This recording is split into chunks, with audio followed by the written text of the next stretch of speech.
Hello, I'm Marilyn Hemingway, and welcome to A Gathering Place. I said, I'm stepping back because we have young voices who want to be heard and they're moving on something. Branding is really important to you and your business. Even a basic type of technology, you'll learn it all. And people are Good question.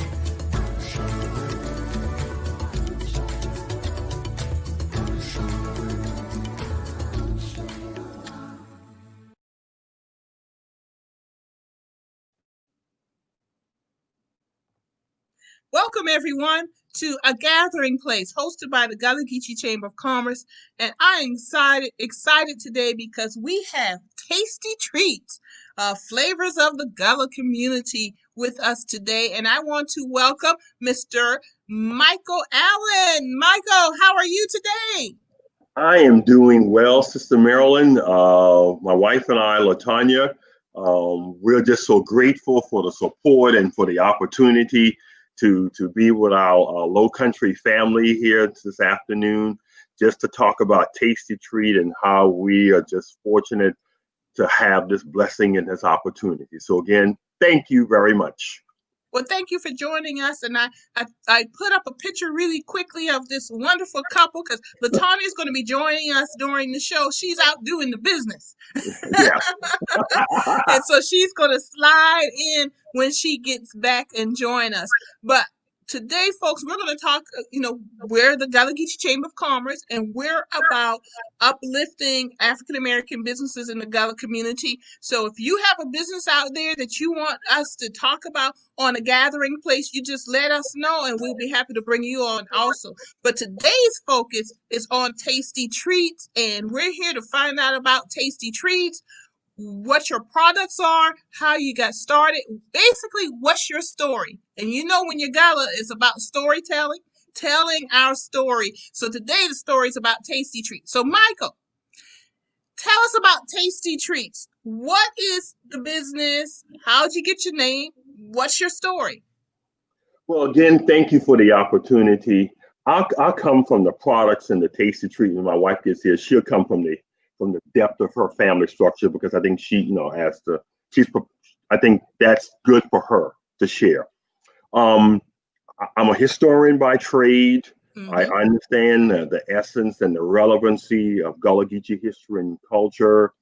I was fortunate enough to be one of the architects of the Gullah Geechee Culture Heritage Corridor, which by way came into existence almost the same month here, back in 2006.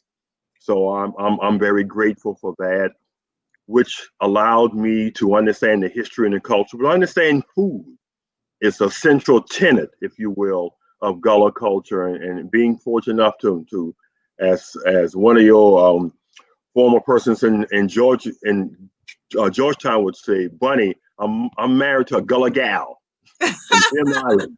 And so that's true. Right. So through our entire 32-year journey, cooking has been a central part of our marriage. And my wife was fortunate enough, to sit at the feet and sit at the table with her mother and her grandmother and saw things and experienced things. And so that morphed into where we are now, Tastee Treat, as you shared at the outset of the program, our logo and our mantra. Where we are now today, as we are reimagining our experience and our presence in America as Gullah Geechee people, we know that food has been a central tenet to who we are as a people. And unfortunately, over the last couple of weeks or months, people have been exposed who were not, I guess, quote, Gullah Geechee people, mm-hmm. that were perpetuating Gullah Geechee products. So let me be mm-hmm. very clear. You can see me face. We are Gullah. We are yes. Geechee. Yes. And yes. so this gives us the credence, and this gives us the latitude to start Tastee Treats. It was almost, I guess, about 2 years ago, my wife came to me and said, some folks said that the things I've been making and baking and canning over the years, there's a market and there's an opportunity for us to sell these things. And There most so, certainly is. yeah, there Mm-hmm. is. So I said, okay, let's see what we can do. And so almost over a year ago, we began our journey selling our products, jams and jellies, things that were made historically in our home. Thank you very much. That you can just lace with biscuits. I think that's apple jelly then, and Yes, that's it is fair apple right there. caramel jelly, and it Yeah, looks delicious. it looks Okay, good. delicious. And so these are things that we did historically. Mm-hmm. So all we're doing now is taking what we did historically, and apple butter and making it available for the public to have, and but to have a slice of Gullah Geechee history and culture.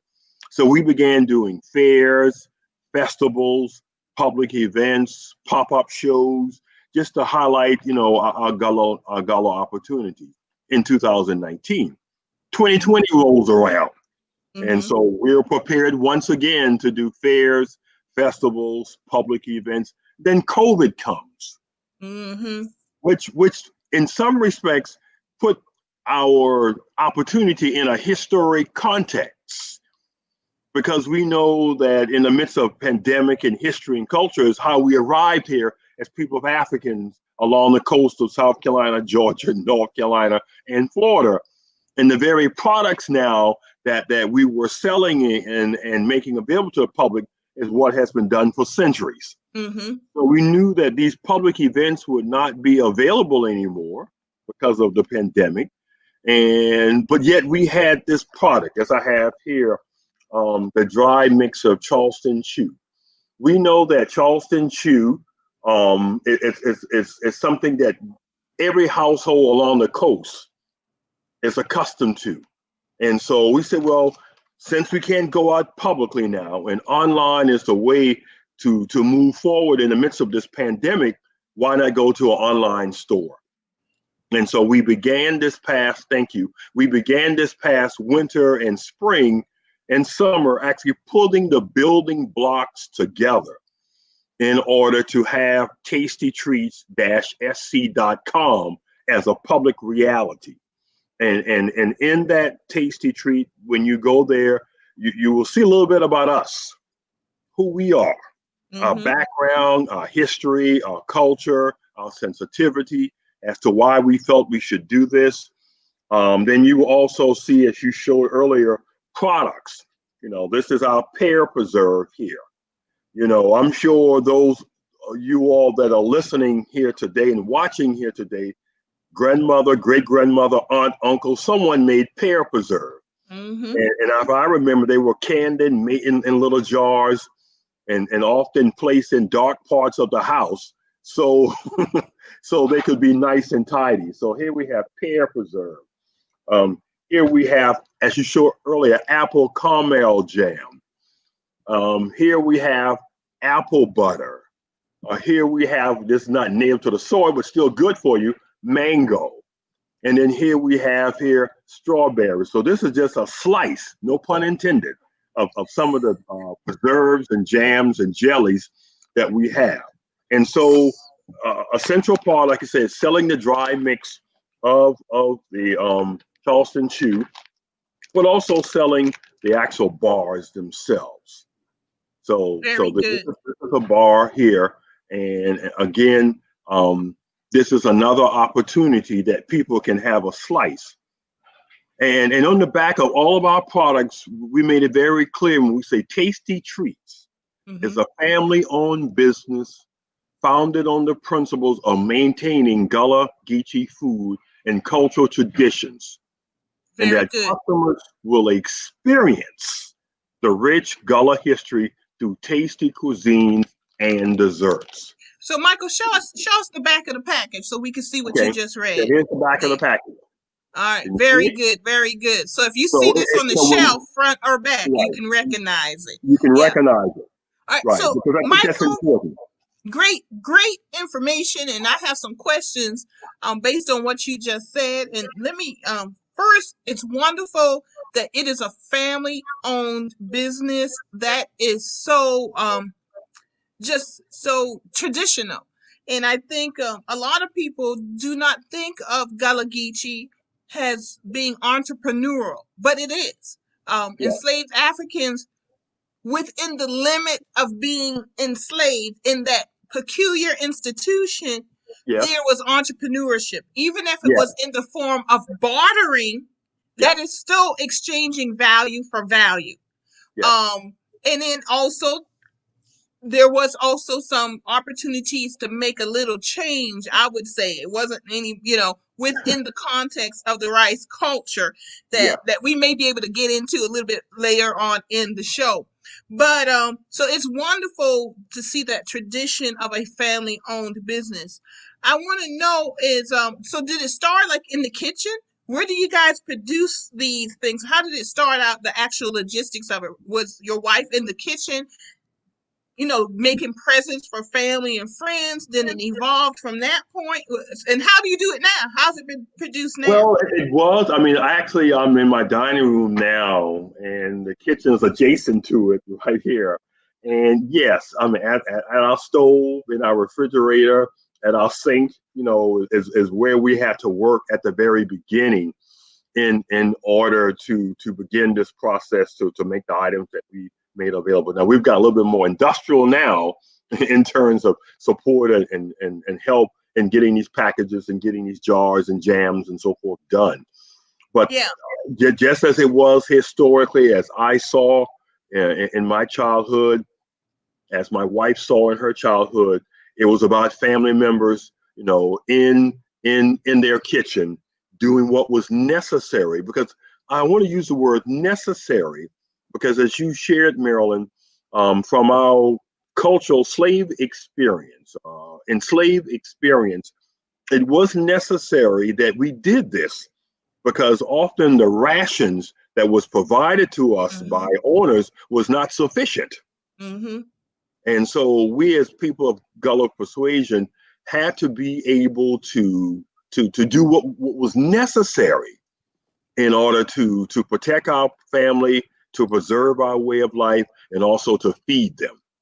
And so that's why gardening is a central part of who we were, and for some people today, as a part of them. And also, making these items. And then also, I would say it's a way of showing love. I'm senior enough today to know that when during Christmas time and during New Year's Eve and doing Thanksgiving, people we call visiting. Mm-hmm. And when we went out and we visited others, there was an expectation that there would be something sweet, treat that you could take and taste before you left to go home. That's true. And that same expectation would be if someone came to your home. That's true. So a cake was always somewhere present. A pie was always somewhere present. Mm-hmm. Charleston chew was always somewhere present. Mm-hmm. And so these are the links that we want our community to remember. We may have a generation of people now that this may seem somewhat foreign to them because some of these cultural identities and mores we may not partake in today. I'll be nice and say it like that. Mm-hmm. But because I can share this with you and share this with the public, there are folks that are watching us today know what we say to be true. Mm-hmm. True. Mm-hmm. Very true. Yes. Very true. Yes. You saying that just really hit with me, and I didn't think about it because even until recent years, I would actually bake cookies. Especially when my nieces were visiting their grandparents when they were younger, we would bake cookies together, and we would get the brown paper bags and decorate them with the holidays. And usually we would do this between Christmas and New Year's Day. So we would hit Christmas, Boxing Day, Kwanzaa, and New Year's. We would decorate the brown paper bags, and we would put the cookies in the bag in an orange and maybe some other item, some candy. And we would go house to house in our neighborhood and take them. And take them. And everybody expected that. It became our neighborhood tradition. They would look for us every year, and they would come, and we kind of outgrown that, and it's something that I am going to start again because I was as they got older, it kind of became off and on depending on who was visiting and the grandparents, and they've since passed. But as soon as you said that about visiting, it clicked with me. And I had an uncle when we were doing it. I remember one year we were going around, and I never knew this until one year I was sitting in a neighbor's house, and they were like, "Well, where's your Uncle Billy?" And I was like, "What are you talking about?" And they said, "Well, Uncle Billy would come every year, and he would take a little sip with the neighbors, and they knew to expect him. That was his. I mean, you could count on it. That was he could see you all year long." But they knew during the Christmas holidays that he would come to each house and have a little sip and visit. And they knew to expect him, you know, and you don't think about those traditions because you just kind of take it for granted.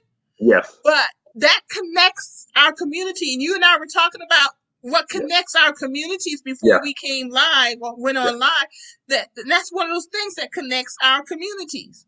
And I think you know, using this bag here and talking about this is an item that people can purchase, and we want that.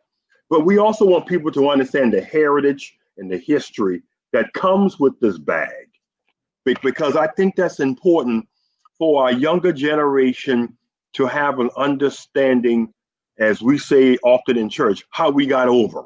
Yes. Because it was canning these here is how we got over. You know, it was having a sweet treat when we went to Aunt Sally's house or Uncle Joe's house is how we got over. Because the same way you were able to get this sweet treat from Uncle Sally's house, Aunt Sally's home, Uncle Joe's home, also they could become the disciplinarian if they saw you in the street acting up. Because that same depth of respect, if you can eat their Charleston chew, they can also do all things too. That's true. That's very true. And I'm glad you mentioned the Charleston chew, because I was going to ask you, for those of us who don't know, and we have Lily. Thank you, Lily. She said, "What is Charleston chew made of? Born in Low Country, and I never heard of it." So, and I was actually going to ask you that question, Michael, so folks can know, what is Charleston chew? Okay. Well, it's a Low Country delicacy. It's a Low Country treat. And in fact, LaTanya's just walking in, and since this is out of her lineage, to the young lady who asked, I will turn the program over to her. So we have good timing. Hi, LaTanya. Hi, how are you? Good, glad to see you. Glad. I guess you got your business straight. So you got wonderful timing. We could get into the food and the products and everything. But the first question that we had was, what is Charleston chew made of? Born in the Low Country, and she never heard of it. So what is Charleston chew? And then just talk to us about the ingredients. Well, Charleston chew, some people call it Chewies. The recipe that I use is indigenous of my family. Most Chewies or Charleston chews don't have fruits in it. Mine has dried fruits.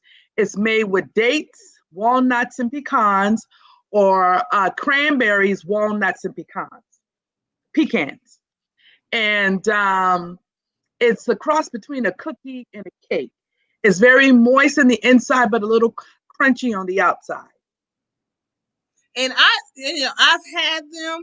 I have not yours, so I'm gonna have to order some, so I can have some of yours too. Okay. But it is true though. It's kind of like it's chewy. Is what it is. Yes, It's very kind of chewy.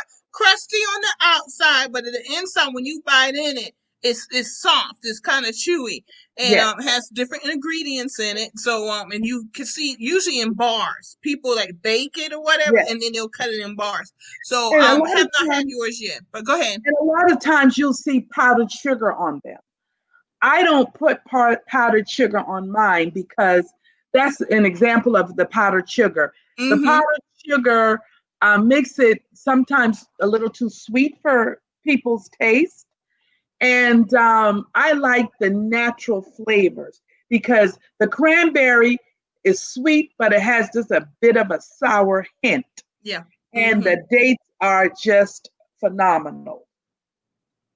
So let me ask you this: were these ingredients that you learned from your parents and grandparents, were these ingredients that were found around the area, or did they have to have them shipped in? How did that work? Well, the Charleston Chew recipe is my grandmother's recipe. Okay. So I assume that it was a recipe that she can find the ingredients from here, around here. If you order the dry mix, my grandmother used to make this with snowdrift shortening. You can't even find snowdrift anymore. So you have to use Crisco. Okay. Okay. So, and if my grandmother was still living, she would be near 100. Mm-hmm. So this is a recipe that she's passed on to her children, to her grandchildren, and now I passed it on to my daughter. This recipe is indigenous to my family. No one else has this recipe unless you're related to me. Very good. Very good. That's the family recipe. And that's such a gift to have that. Oh yes, oh yes. Mm-hmm. I with the Gullah Geechee culture, my culture, we express our love, we express our joy and happiness for you visiting us through cooking, through serving of meals. Mm-hmm. So preparing meals is very sacred in our culture. If usually when you come to someone that's really ingrained in the culture, you never leave their home without taking something with you. That's true. You're going to have a plate, you're going to carry that home, or you're going to have fruit or some type of vegetable, something to give you, and that's your gift for visiting with us. That's so true. I love to entertain, I love to cook, and invite people over to eat my cooking. That's my greatest joy. Yeah. And so with each bar that we sell or bag that we sell, jams and jellies that we sell, it's a bit of my culture and my love that's being extended to other people. Oh, totally understand. I remember I was telling Mike some of my stories, but I also remember during the holiday season, my mother would bake 8, 9 different types of cakes. And then she would have the bowl with the candy. And then she would have the bowl with the nuts. And just and she had to be prepared for someone to come visiting. And I remember even when we went to eat the family dinner at my aunt's house or at my grandmother's house, she would still cook a dinner at our house. She said, just in case. You got to be prepared for somebody to come visit, and when you talk about Christmas, when I was young, we used to call when you visited people during Christmas that I come for my Christmas. And they weren't looking for a material gift. They were looking for a slice of cake, a piece of chewy, something sweet. And maybe some people may give them a little sip of wine or alcohol, or for our children you may get a glass of soda. But we would go from house to house during the holidays, and you were going to get a piece of nut cake, fruit cake, Charleston Chew, pound cake, or whatever, red velvet cake, whatever cake that person had. And if you didn't have a piece of cake, something sweet to offer that person, that was an insult.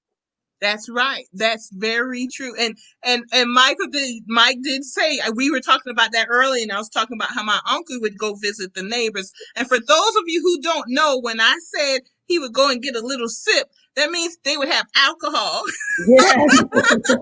I gotta make sure everybody understand y'all, I can't take it for granted. A little sip meant he had little alcohol was ready. He'd have to have the sip. And that was at every house. With that, Marilyn, with that sip, some of it was homemade. Yes. That's right. That's right. Mm-hmm. That's another story. My aunt always made homemade wine. Always. I mean, Now, what was the wine? Was it muscadine wine or it rice was wine? muscadine wine. It was blackberry. Mm-hmm. Uh, I had an aunt that made raisin wine. Um, uh, it was always the fruits that were around the area. That's And right. how I got into canning and making preserves, I had an aunt, her husband had a field. And you know, I never worked in the field because that was just not my thing.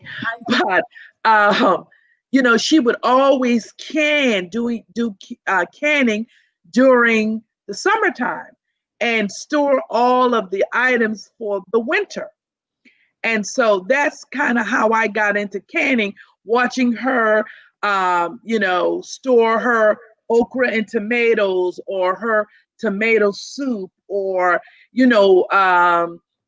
whatever summer vegetable that she wanted to preserve for the winter time. You know, I kept the picture up for a minute because I had to run to my refrigerator. And this is what I made this summer. This is my habanero jam. Okay. Okay. And and this is this is for a friend. I've been holding on and I keep forgetting he lives in Colombia, but I'm gonna hold on to this one. I made 4.5 jars with the habanero peppers I grew in the garden this year, and I was just experimenting. But be quite honest, it's actually too hot. It was hot, so you can Yeah. imagine it has been sitting in Yeah. that Oh yeah. refrigerator. Fermented. It was hot when I first made it, and Mhm. everybody, you know, and some of the family who like the hot stuff, they took it and they've run with it. Mhm. But the average person is not. This was my experiment, Yeah. and I don't think too many people are going to be eating it. But Yeah. But you know, with that jam, you can use it as a spread on your meats. that's right. That's So, right. so jams are very versatile. You can use it as a breakfast topper on your pancakes, on your waffles, on your biscuits, on your toast, and you also can use it as a topper on your ice cream, um, as well as any kind of meat. You can loosen up that habanero jam, and after you, I don't want to take up a lot of time with telling people how to cook, but if you're gonna, I would say, I love my cast iron pan, and if Mm-hmm. you're going to, I wouldn't say pan fry, but just no, but pan fried pork chops. You can just take a little bit of that habanero, put a little water in it just to loosen it up, and after Mm-hmm. that pork chop is cooked on both sides, just glaze it, put a little bit of glaze on it, pop it in the oven for about maybe 10 minutes so that it can soak into that meat. And Mm-hmm. it will give that pork chop or even a piece of steak a totally different flavor. Yeah, yeah, very, very true about that. So thank you for mentioning that and letting folks know this one is a gift, and I do have a half a jar for me that I'm going to use because I have to use it up now that I've made it. But yeah, it is too hot because I think I used 18 peppers, Ooh. and yeah, and half of them I took the seeds out. And the Mhm. other half, I left the seeds in. I really should have just done like 3 peppers with the seeds. And I'm telling you, Mhm. this thing is fire. Yeah. But you know, it comes from the heart, and I know Mhm. what you make comes from the heart. Also, that's the wonderful thing about making your own food, taking your Yeah. abundance from around you and Yeah. making your own food. It always comes from the heart, from the Mhm. soul. And Yeah. so, what made you? What was the key? I know Mike talked about it a little bit earlier, but LaTanya, since you're here, that you decided to go more commercial with it. Well, I would often, I'm a giver. So often I would bake cakes, excuse me, when someone died, sorry, when they're having a repast at church, I would always volunteer to bake a cake or bake chewies. If we had a function at the church, I would bake chewies or, something like that. If I had company, I would, just roll out the red carpet and do a lot of baking, and I would give things away. During the holidays, I would make jams and jellies and just give it as Christmas gifts. Mm-hmm. And a friend of mine said to me, your cakes are very good, and you can start selling these at the farmers market. And I said, well, I don't think nobody gonna buy my stuff. And she said, yes, they would, and you'd be surprised. So Mm-hmm. I said, well, so I talked to my husband about it, and I prayed about it, and so I decided to take a leap of faith and see, if we really could, make some money, because I enjoy baking. It's Mm-hmm. really, it's out of love. And when I saw the demand was so great at the farmers markets, I mean, we were in about 4 or 5 different farmers market, and Charleston Chew was my number one top seller.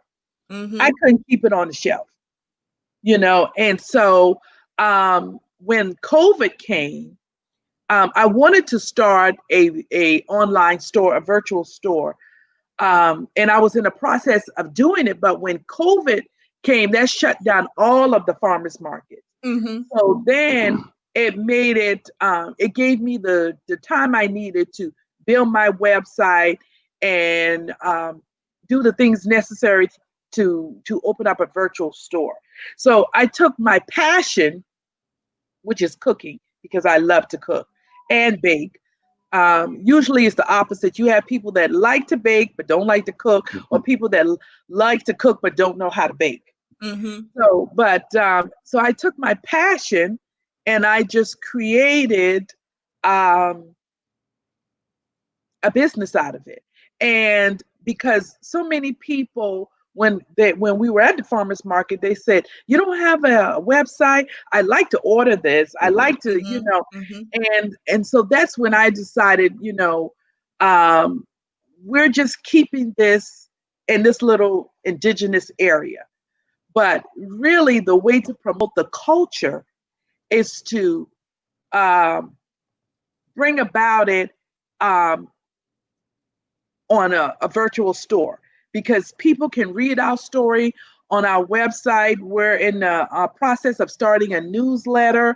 So that can go across the world, and the Yes. world can know more about the Gullah Geechee culture and heritage through our newsletter and through purchasing our products. Exactly. And you are the epitome of why I started the Gullah Geechee Chamber of Commerce. And the mission is actually to raise global awareness, profitability, and sustainability of African American businesses and other Mhm, entities in the Gullah community. mhm. Because the Gullah Geechee community, we are a global Yes, community, whether we realize it or not, because yes. we have cousins in South America, we have cousins on the islands, cousins in West Africa, cousins in England, cousins in North America, and most people think of us in terms of the federal designation of Mhm, North Carolina, South Carolina, Georgia, Florida, not mhm, realizing we're in Mexico, we're in mhm, Texas, we're in Oklahoma, we're mhm, in Virginia. And then mhm, people have to realize that because we're global. But mhm, going back to the websites make you global. Last summer, we sponsored a workshop. We got a grant from the South Carolina African American Heritage Commission, mhm, and we were able to sponsor a workshop, art the business of selling your art and entrepreneurship. I'm paraphrasing it. I can't remember off mhm, the top of my head. But one of the speakers that we had said that people, you will always have an audience. You will always mhm, have a market. And they gave mhm, an example of music. They said, what you may consider bad music that you hear on the radio, mhm. it's not on the radio just because. It's on the radio because somebody is buying it. There is a market for everything. You just have to find your niche. You just have to find that market that will buy what you make. And in your case, the website is another tool to reach your market, and Mhm. it just broadens that market to a global market, and there could be somebody in China who heard of Charleston and now wants to say, Charleston shoes, what's that? Let me buy it and try it out. You right there, boom, you sold Well, somebody in China. I would Go add ahead. that, Marilyn, since Hmm. we have gone live with the website, I have to say the majority of the items that we have sold just to individual consumers have not been here in the Low Country, not been here in South Carolina. I mean, from Ohio to Pennsylvania to Maryland, to California to Wisconsin, folks all over the country, that we didn't knock on their front doors. They saw our website or saw some semblance of us on Facebook or Instagram or someplace, and they were Hmm. drawn into it enough that they wanted to purchase what we That's have right. to offer. Yeah. That's right. And then so not only do you have the first purchase, then with the website, they could come and return back to that website again and again and again. So it's And share it about with getting, others. yeah, it's about getting that first customer, but it's also about building relationships Yes. so Yes. that And I they think keep returning and returning. the newsletter that LaTanya talked about is a good asset because it allow us to highlight to the public our diversification, our innovation. Yeah. Yeah. So, Multidimensional. and then as you add on more product lines, you add them to the website, and you keep. And people like to see new things, or they like to see their old traditions too, because they'll say, "Well, I'm gonna buy what I liked before, but let me try this new product." So this is like the epitome of entrepreneurship, which actually goes back to our roots. And believe me, I have sat in so many kitchens. I have sat on front porches just talking to folks who like, will somebody buy my product? And I said, yes, they will. But you just have to understand where your market is and what gives us as Gullah Geechee, which gives us the authenticity, the traditions, our history, who we are is a brand. And I have found too many of us don't understand who we are. We either take it for granted or we've been misinformed. Or And maybe ashamed of it too. say that again. Or maybe ashamed of it. Yes, And yes, yes. and I think us doing this here helps to speak to that because I'm just being transparent. In the early 2000s, when we were about the business, working with communities, organizations, in developing what we know now as the Gullah Geechee Culture Heritage Corridor, a number of people within our community and your community told us pretty clearly they were embarrassed and that they were ashamed of what was in them. And they didn't want us to have a discussion about it because it was too painful. They were just too embarrassed. Yeah, yeah. It was very painful. And I think we understand that is changing. And thank goodness it is changing because the advocacy piece of the Gullah Geechee Chamber, we've already stated our stance on cultural appropriation. And we've received a lot of support and impact from standing up regarding that. But we also now have people realizing what I know, I can make a living from it. And I'm going to sound really capitalistic saying this, but I learned this lesson when I was the part-time executive director of the Dream Keepers Community Arts Center in Georgetown, which has since closed. But I was there for a couple of years, and I remember a white woman who came in one day, and she started buying up all the dolls and the artwork. And I think she spent about $800. And she and I, we just started talking because I've never seen her before. But she said, "Oh, I come through here once a year," and she was buying up inventory for her store that she told me she would probably flip that for up to $3,000 to $4,000. And I'm sitting here going, this was part of my journey that I had to be enlightened and informed. And the light bulb went off, and I'm like, what it's like, so I had to realize that we had to learn that we sell 10% of who we are so we can retain ownership of 100% of who we are. And that actually people hear more of it regarding land use, like cut your timber so you can pay your taxes. That's an obvious example. But a lot of us are out here doing food products. We're doing quilts. We're doing knitting and crocheting and dolls and art. I think artists are ahead of the curve when it comes to that. The artists who realize that I can sell this and this can support my family. Sweetgrass basket makers. I can sell they're way ahead of everybody else. Sweetgrass, I can sell this and I can send my children to college. Where folks, guess what? Because of the Gullah Geechee community and our history, and that we had to make a way out of no way, we had to find our abundance from the land and the water. We could take that indigenous knowledge and find a market for it. That's why what you learned, LaTanya, from your grandmothers and your mothers, that's what you're doing. That's tradition. That's who we are. But as you said, we were made to feel ashamed, or we just didn't know that we could take that and make a living from it. We could find prosperity, and we actually could create generational wealth. And you guys are actually, I'm so happy that you came on, because you bring the history part of it, but you also bring the actual creation part of it to the table also. You're creating it. And so many of us with the Gullah Geechee Chamber, that's, I think, we're that liaison.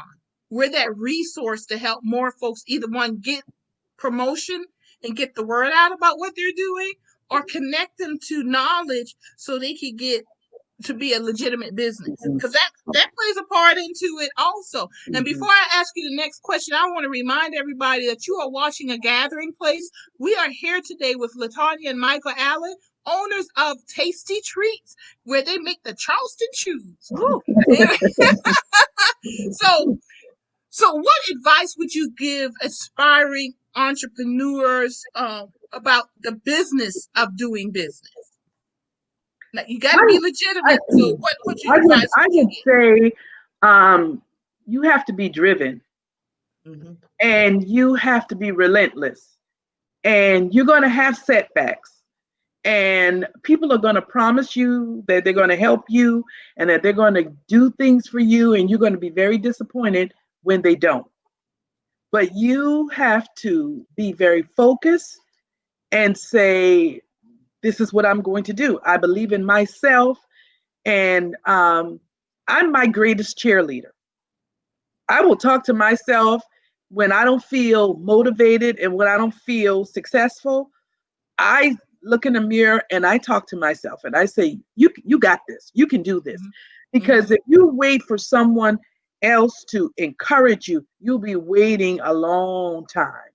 That's right. And so I think that we, as Gullah Geechee people, are very creative, and we're innovators. And so we just have to believe in ourselves. I have people to come by all the time and say, oh, this is so good. This is so good. This is so good. Now, it took me a minute to believe that somebody would buy something that I made.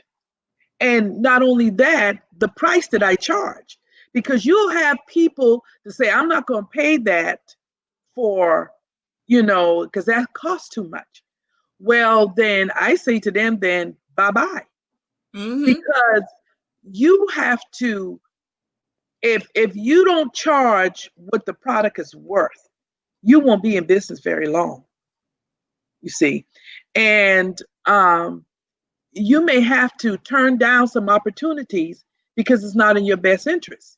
And I say that because I remember people that would come in from out of town and they want to purchase a sweetgrass basket.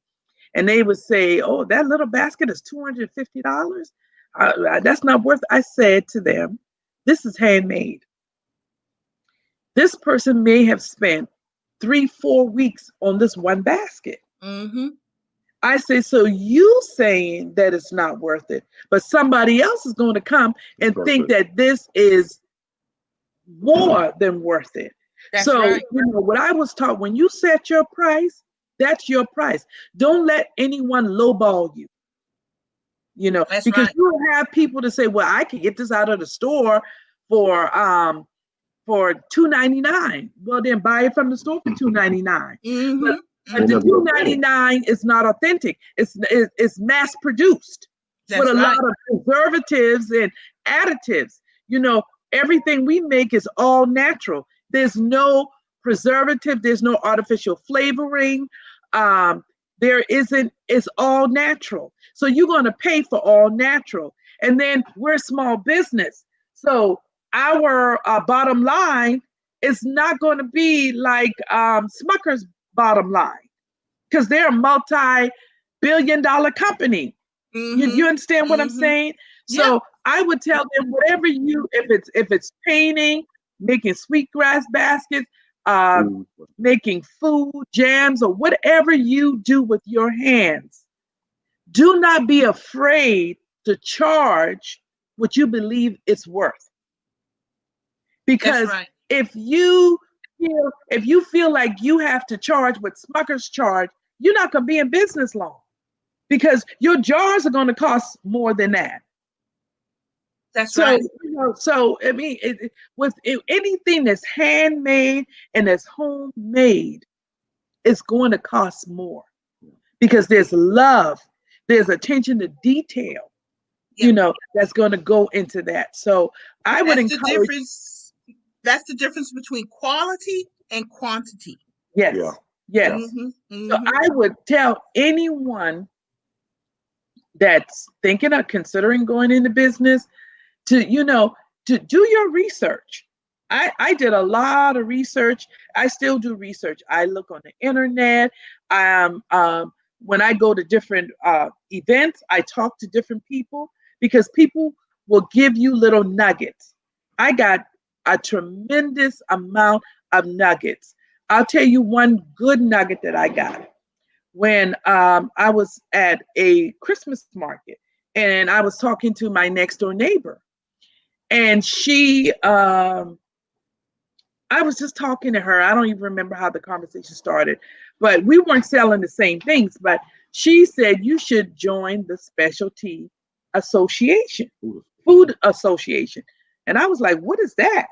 And she said, oh, they have an annual meeting. It's South Carolina Specialty Food Association. And, she said, I don't know if you can join now, but if you go to their website or you go to their meeting, they can help you to get into different markets and different,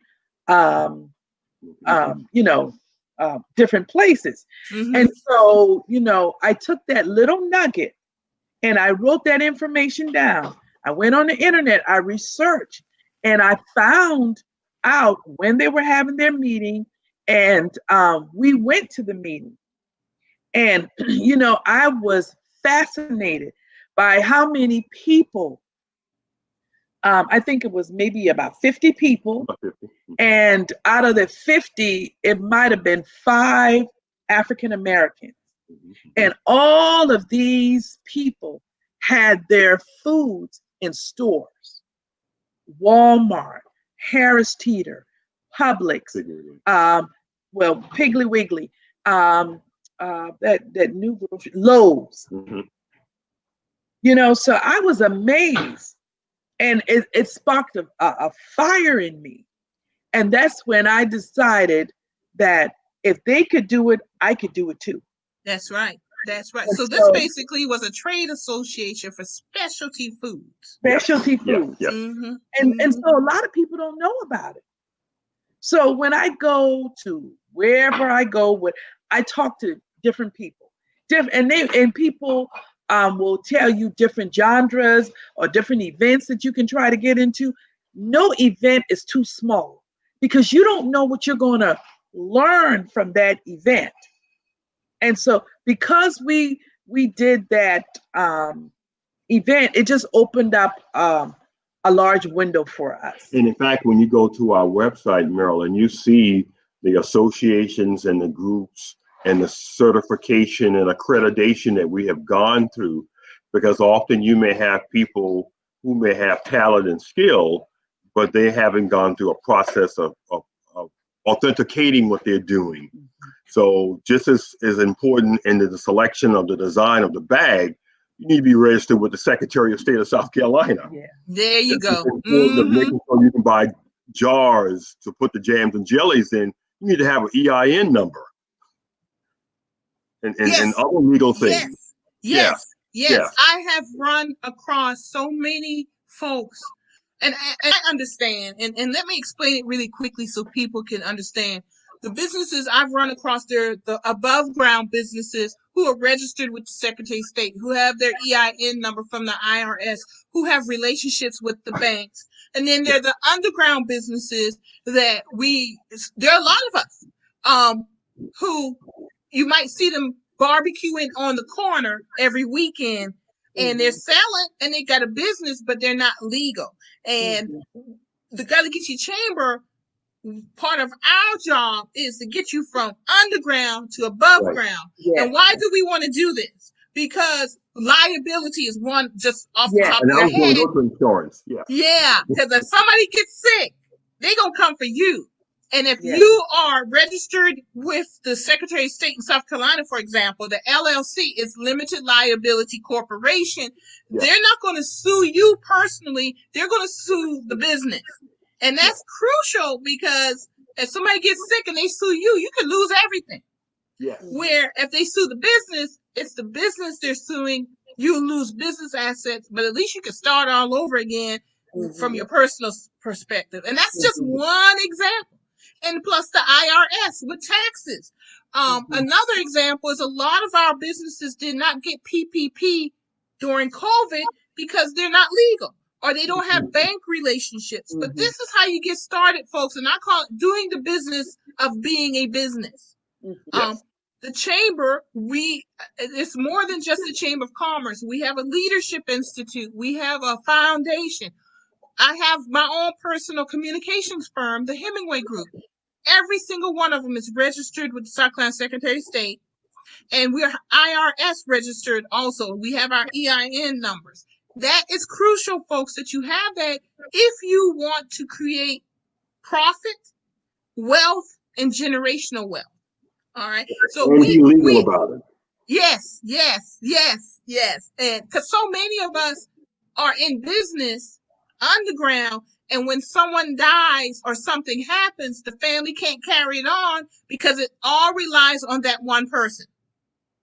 But if you're legal, then you can set it up where it protects you, it protects your family, and you can bring your kids up into it, or your nieces or your nephews or your cousins, whomever. And when you go, you can actually leave them something. And it's crucial.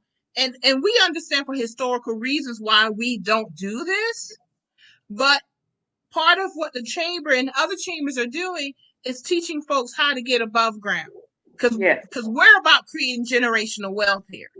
Generational wealth. And that's why I was asking you guys, when you went really into this business, the commercial aspect of it, your advice and what you would tell people, because it's huge. It makes a huge difference. And I know it takes a trust factor from our community to get across that wall of mistrust and, because we have been abused. We have been, let's be honest about it. But now we've got to kind of play that chess game better. We got to learn the chess game, and then we got to play that chess game better than the general population, I'll say. Also, I'm glad, LaTanya, that you mentioned, and you didn't say this, I'm going to be a little bit more blunt about this. We have to learn to value our time. Too many of us, when we build a product, we don't calculate the value of our time into the product. We'll calculate, the stuff that it took to make the product, but our time is valuable. That's why we have a minimum. That's why we have a minimum wage. That's a good place to start. How much do you want to get paid for you creating your product? How much do you want to get paid for you creating the sweetgrass basket or the cake or the Charleston Chewy? You have got to add that into the price of the product and of the service. And too many times, Black folks, because we haven't been taught that, we leave the labor factor out. Mm-hmm. And you're not really Mm-hmm. getting paid, folks. You're not, Yeah. and that goes back what you were saying, LaTanya. Somebody creates this little basket that's $250, but if it took 4 months to make that, you're calculating your labor into that. Yes. Right. Yes. Yeah. And Yes. go ahead. And I just really think that that's so important because, you'll have people that, for lack of a better word, want to lowball you and, Mm-hmm. want to make you feel guilty. But, everything with this bag, okay, we had to pay for this label. We had Mm-hmm. to pay for the design of this label, the front and the back. We had to pay for the nutritional panel. Mm-hmm. Everything you see in here, we had to pay for. Mm-hmm. So when you add all that cost up, and then we have to advertise, how are people going to know that you're in business if you don't advertise? So you have to take all of those cost factors in, and like you said, your labor, and you have to have insurance. There's a You do. lot of things, and you have to pay. There's administrative costs. You have to pay a monthly charge to maintain your store online. You have to can pay for the shipping of your products. There's a litany of things that go into why that price is what it is. Yeah. And I think that sometimes people that are not um, broad-minded enough don't understand that all of that has to go in the batch because you have to have insurance. You have to get the product shipped. You have to, if you want it to look professional, you have to get a professional labeling company. You can't just you know um, design it yourself. It's not going to work. It's going to look homemade. Um, so when you think of all of these things that you have to do, then they would say, oh, sweetgrass basket. They don't need any advertising because it's so well known. Yeah, they have a You know, brand. They right, built the brand, brand over decades. Yeah. right, Mm-hmm. decade. But we are just starting out, and so therefore we have to um, advertise so people will know that we're in existence, and this is promoting the culture. Mm-hmm. People will taste um, a Charleston chew, read about our website, and want to come and visit Charleston. Mm-hmm. Mm-hmm. So Mm-hmm. it's advertising Charleston, even though the city, the county, they're not paying for it, but it's advertising Charleston. People love Charleston. That's right. That's right. So what we have to do as business owners, and Mhm, we're going to be wrapping up in a couple of minutes, and I want to mhm, end talking about the actual business. But now, when you are advertising Charleston Chew out there, Tastee Treats out there, and they come to Charleston, that's more opportunity for the community because mhm, now they're going to want somebody who's going to tell me the real history on the street. Mhm. So now you got to go hire the Gullah Gullah tour guide, the Gullah mhm, Geechee tour guide. I'm not advertising mhm. anybody. There's a whole bunch of them out there. Now they Right, want to go to maybe a church. Now right. they want to go to a museum. And Mhm, that's an opportunity for us to say, well, maybe I could start my own spa with the Gullah Gullah spa treatment. And who knows, maybe somebody can figure out how to take Pluff Mud, clean it up, and make it part of the spa treatment. You mhm, know, Yeah. but that goes back to, I think, Mike, you said earlier, we are innovative people. Yeah. mhm, We can figure it out, y'all. This is about, when I say we can figure out how to sell 10% of who we are so Yeah. we can retain ownership of 100%.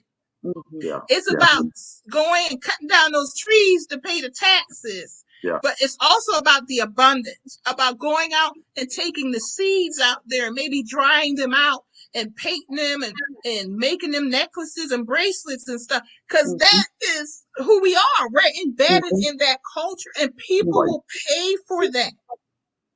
That's not about selling out people. That's about being entrepreneurs. That's Right. about recognizing the abundance. It means if the abundance comes from the land and the sea, what are you going to do about it? You're going to take care of that which provides for you, the land and the sea. Because you got to have healthy land to have all those fruits that you're putting in the Charleston Chew. That's true. That's true. You And know, one thing I I would mean, add, yeah, go I ahead. would add now, unfortunately, in the last couple of months, because of COVID-19, some of our historic African American restaurants, unfortunately, have been forced to go out of business. I mean, Martha Lou in the east side of Charleston's been there for generations. Yeah. It's gone now. There was another one that's down. What's the one near our house downtown? Nana's.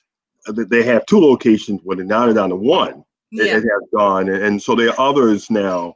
So we have to find creative ways, even in the midst of this, that we can encourage folks to take advantage of them, because that also was a way of telling the story as well. That's right. That's right. That's very true. And y'all, we've made a way out of no way. We could do it again. That's who we are. That's part of who we are. And so I'm glad that folks are listening to A Gathering Place hosted by Gullah Geechee Chamber of Commerce. And this is not only about Tastee Treats today, but I'm glad y'all were here to tell us about somewhat of your entrepreneurship journey and the history that's behind it, because it is about our culture, about our history, about who we are. Ultimately, that's what's going to save all of us. And when I say all of us, beyond the Gullah Geechee African American culture, we're going to save all of us, because we are the indigenous people now of this area. So tell me, what do you want folks to know? We got your website rolling the whole show, but what else do we need to know to support you and buy your products? Well, we have a new phone line that's coming out, and it should be up and running in the next 2 weeks. All right. And we're introducing our country collection. That's pumpkin butter and sweet potato butter.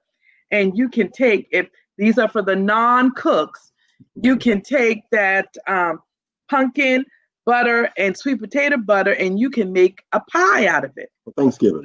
For Thanksgiving, it's very simple. I'm probably gonna, if I can find enough time, I'm going to demonstrate and put up a video on how easy it is to make a pie. Very good. And that's what you should do. I'm looking forward to that. I mean, for people that are non-cooks. I got sweet potatoes right now. I grew in my garden this year. And what I did a couple of weeks ago, I call it sweet potato souffle. I took the sweet potato and ricotta cheese and baked it in my phyllo, and it was with cinnamon, vanilla extract, and honey. That's what I did. And I have to say, my neighbor, I shared it with the neighbor, and she said it was good, and it was good to me, but I had to get a second opinion. But I am looking forward to the sweet potato butter, because that's one of my favorites. I love sweet potatoes. So that's very good. Y'all, we're going to wrap up the show today, but we had a wonderful conversation today with LaTanya and Michael Allen with Tastee Treats. Y'all, go to the website. Go to the website and support, because it's about supporting our culture. Share their website about, out and about, because we want to help them stay in the business. Also, Lily, thank you for your wonderful comments. And to Wanda, thank you for joining us, and all the others who dropped some comments on there. And we continue, Lily, with that muscadine wine. You never know what can happen with that wine. LaTanya, Michael, thank you for joining us today. We look forward to having you back, especially when you do that video with that sweet potato butter pie. And and we'll make sure that we promote you and get everybody out here buying your products at tasteetreats-sc.com. Really appreciate you coming on today, and we look forward to having you back with us. Okay. I thank you too. You're welcome. Thank you, and we'll see you next time. All right. Bye-bye. All right. Goodbye.